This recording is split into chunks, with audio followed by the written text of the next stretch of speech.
Olá pessoal, beleza? Vamos dar sequência aqui à nossa aula, né? Acabamos de ver a liquidação de sentença. Passamos agora para o cumprimento de sentença. Para linkar esses dois temas, né? Finalizamos falando que a fase da liquidação de sentença ela precede o cumprimento de sentença, ou seja, não temos cumprimento de sentença sem termos uma sentença liquidada, beleza? Então vamos dar sequência. Cumprimento de sentença é previsto para os títulos executivos judiciais, desculpa, tá? Títulos executivos judiciais. Agora a gente vai ver o rol. E cumprimento de sentença é importante destacar aqui, né, que ele surgiu a partir do momento que viu-se a necessidade de ter um processo mais sincrético. Antigamente a gente tinha uma fase, processo de conhecimento, e depois nós tínhamos que entrar com uma ação de execução. Hoje não, o cumprimento de sentença ele se dá nos próprios autos, né, em sequência, né, ao processo de conhecimento que se findou com o trânsito em julgado da sentença. Então, nada mais é que uma fase, né, do processo que visa o quê? A satisfação do crédito reconhecido na sentença. Beleza? Tranquilo? Importante destacar que aplica-se ao cumprimento de sentença no que couber ou no que precisar as regras, né, que regem a execução do título executivo extrajudicial. Regras da penhora, né, as regras no tocante à expropriação, né, e assim sucessivamente. Beleza? Noções gerais sobre cumprimento de sentença. Passamos agora a analisar quais são os títulos executivos judiciais que são possíveis, né, de se ter um cumprimento de sentença. Vamos lá? Está lá no artigo 515, marca esse também. O primeiro deles é a decisão que reconhece a exigibilidade de obrigação de pagar, fazer, de não fazer e de entregar coisa. Olha só, sentença, quando a gente fala cumprimento de sentença, tá? Entendam como sentença no sentido amplo, tá? Sentença pode ser uma decisão, pode ser uma sentença ou pode ser um acórdão. Então, esse procedimento que nós estamos estudando é aplicável, né, para a satisfação da obrigação contida, né, em qualquer um desses documentos que eu acabei de falar. Primeiro deles, decisão que reconhece a exigibilidade de uma obrigação de pagar, de fazer, de não fazer ou de entregar uma coisa. Decisão, isso aí não carece, né, de explicação, é uma sentença básica, que tem como qualquer uma dessas obrigações. Segundo, decisão homologatória de autocomposição judicial. As partes, uma parte ajuiza a ação, né? E aí a parte requerida comparece em juízo, na audiência de conciliação e mediação, elas entabulam um acordo. A decisão que homologa esse acordo, essa composição, essa autocomposição judicial, ela é o que? Ela é um título executivo judicial. Outro exemplo, ainda nesse segundo título, né, suponha que as partes tenham procurado o NPJ, dizendo assim, ó, doutor, nós temos um filho, e a gente está separando, e a gente queria já deixar organizadinho aqui para poder um acordo, né, o doutor homologar, para o juiz homologar, para não tem briga não, a gente tá largando uma boa. O que que acontece? Como é que é o procedimento, gente? Esse acordo, essa autocomposição, né, levada à homologação do juiz, é um título executivo judicial. Beleza? Dei esse exemplo porque lá na hora que a gente for estudar os títulos executivos extrajudiciais, nós vamos ter uma autocomposição aí extrajudicial, né? Que é aquela feita por um mediador, por um conciliador, pelo advogado, lá no próprio NPJ também. Beleza? 3. Decisão homologatória de autocomposição extrajudicial de qualquer natureza. É o que eu acabei de falar, né? Se chegar a uma autocomposição, um acordo levado a juízo, né, somente para homologação, título executivo judicial, certo? Se tiver um acordo lá no curso de um processo, título executivo judicial. Agora, se tiver um acordo sem homologação do juiz, só assinado pelas partes, por testemunha e pelo advogado delas, título executivo extrajudicial. Quarto, formal ou certidão de partilha. Olha só, formal ou certidão de partilha é o documento que é expedido ao final, né, do processo de inventário da ação de inventário e partilha. Ação essa que a gente estuda lá no semestre que vem, os procedimentos especiais, né? Ao final, tanto da ação de inventário, que pode se dar pela via judicial, pode se dar por arrolamento, é expedido um documento que tem-se o nome formal, né? Se o inventário for judicial, ou a certidão de partilha, né? Se for um inventário por arrolamento. Leia esse inventário litigioso, tá? Na primeira parte da explicação. Então, o que acontece? O que contém nesse documento, para vocês não se perderem? Gente, no formal contém, né, a quantidade, né, de que a parte, que é o quinhão, que cada herdeiro irá receber, certo? Então, vamos supor que tenha ficado lá que o Joaquim, o José, né, e o Paulo ficaram cada um com 33,33% de um determinado bem. E aí acabou que o inventariante vendeu o bem e não foi passado a parte, vamos supor que o inventariante era o Paulo, vendeu o bem e não foi passado a parte do irmão. O irmão pode pedir o cumprimento, né, da sentença desse título, né, para poder obrigar o inventariante a poder passar a parte que é dele. Beleza? Próximo, crédito de auxiliar da justiça quando as despesas tiverem sido aprovadas por decisão judicial. Auxiliares da justiça nós vimos, né, eles lá na aula anterior. Perito, contador, né, todo aquele terceiro que auxilia a justiça, né, prestando um serviço, são chamados de auxiliares da justiça. E toda vez que eles vão prestar um serviço, né, eles têm de receber os honorários periciais, tá? Esses honorários são aprovados por uma decisão e aí as partes, né, ou a parte interessada deverá arcar com esses honorários. Muitas vezes costuma parcelar, né? Parte no começo e parte no final. E se a parte ao final não pagar, o auxiliar da justiça pode promover o que? A execução, né, ou cumprimento da sentença, né, que fixou esses créditos, beleza? Sentença, nesse caso, decisão, tá? Leia-se decisão. Próximo, sentença penal condenatória transitada em julgado. Como assim, professor? Sentença penal condenatória transitada em julgado. Gente, lá no processo penal permite-se, né, que o juiz atribua, né, um valor a uma reparação de dano quando essa ocorrer. Exemplo, suponha que você tenha o vidro do seu carro quebrado, o seu notebook furtado, né, juntamente com um óculos de sol. Vamos supor que posteriormente descobriu-se, né, o autor desse crime, e aí caracterizada a autoria e a materialidade, houve o processo penal, né, cabível, e aí ao final houve uma sentença penal condenatória, condenando ele a quê?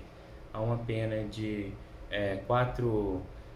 5 anos de reclusão, por exemplo, e vamos supor que não achou nos seus pertences.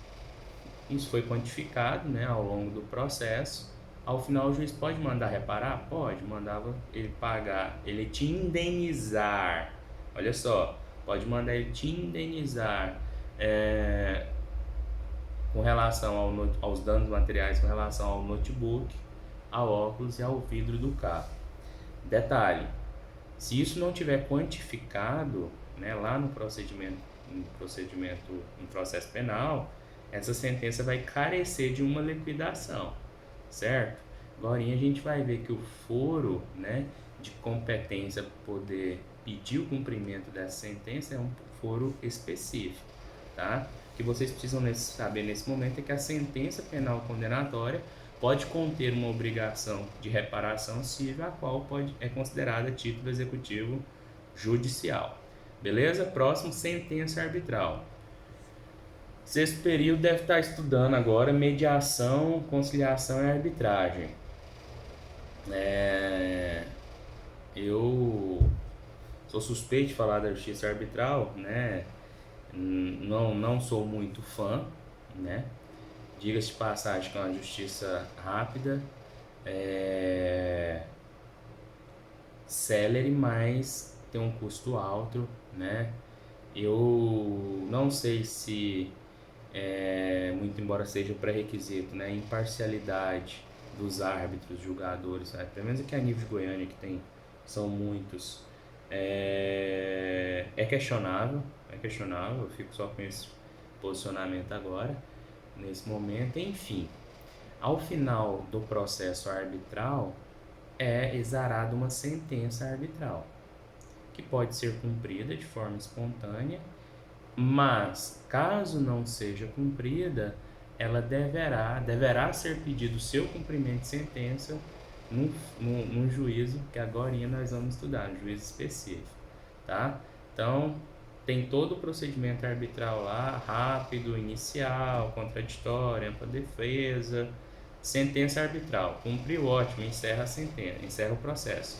Não cumpriu a sentença arbitral, a sua execução, essa execução entre aspas, né, se dará no juízo civil competente, tá? No juízo civil competente, beleza? É um título executivo judicial. Sentença estrangeira homologada pelo STJ.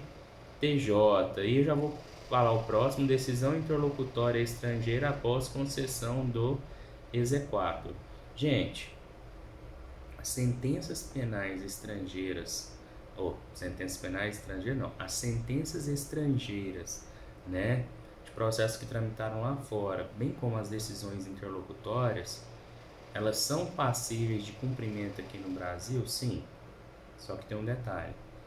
Para eu pedir o cumprimento de uma sentença estrangeira, é necessário que haja a homologação pelo Superior Tribunal de Justiça. Essa competência prevista lá na Constituição Federal. Tanto da sentença como a decisão interlocutória. Pode ser que tenha uma decisão, né, mandando penhorar a fazenda do pai de fulano de tal lá no município de Itapacê. É uma decisão lá de Nova York. Qual que é a diferença? Vai ter que ter homologação? Não. Vai ter que ter o exequatur. Esse exequatur é o cumpra-se, né? Como se fosse uma homologação.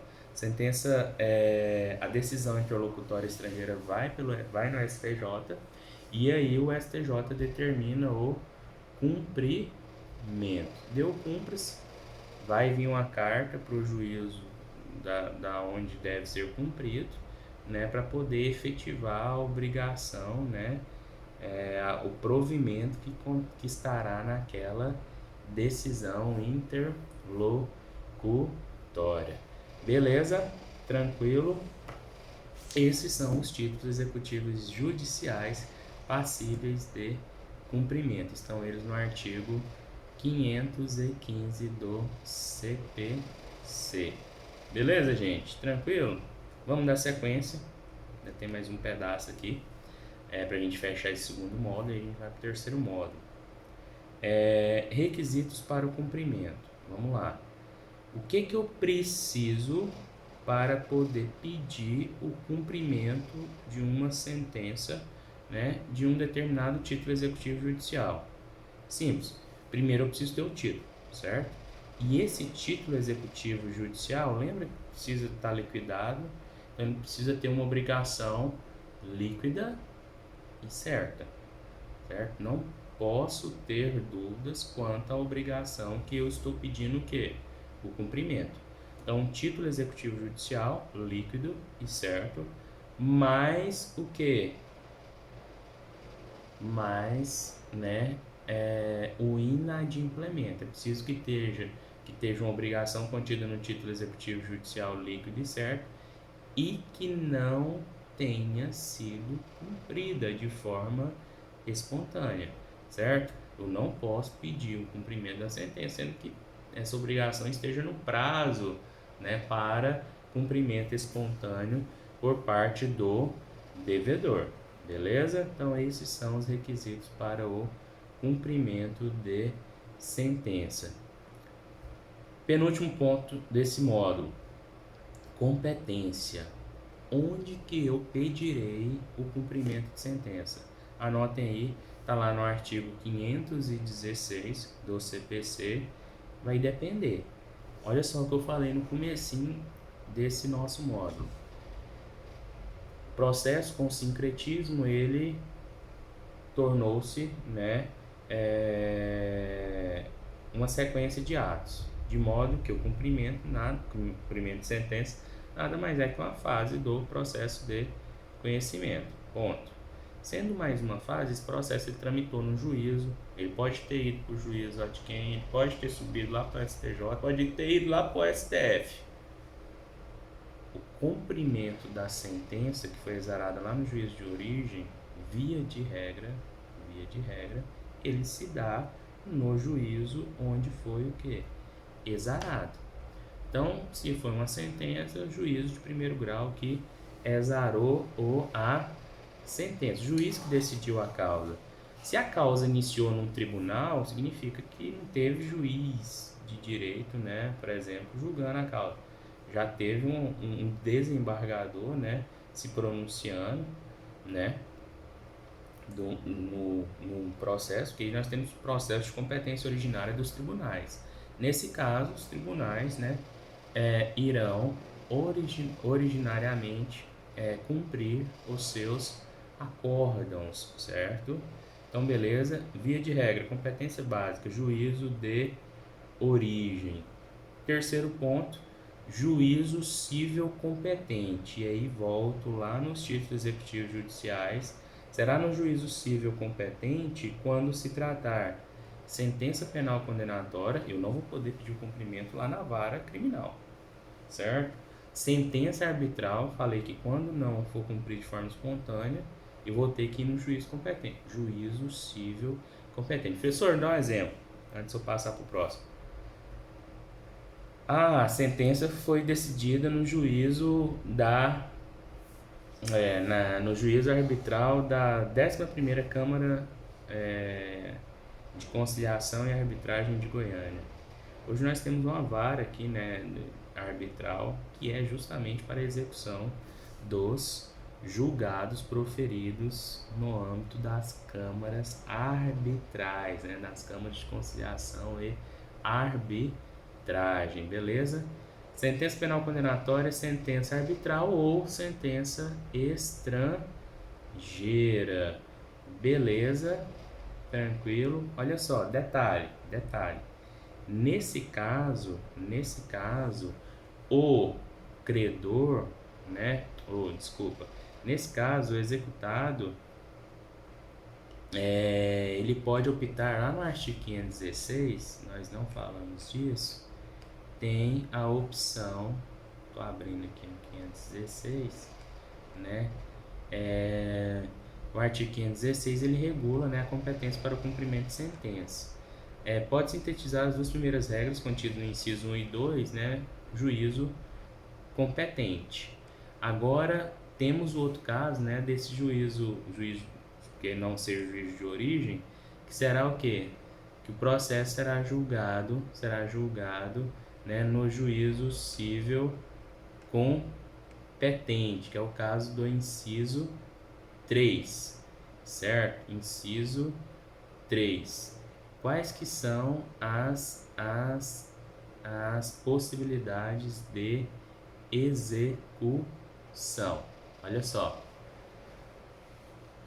Segundo tal dispositivo, a hipótese de cumprimento de sentença proferida em primeiro grau de jurisdição, por exemplo, no caso sentença penal condenatória, sentença arbitral, sentença estrangeira, poderá o exequente, tá, optar pelo juízo do local do atual domicílio do executado.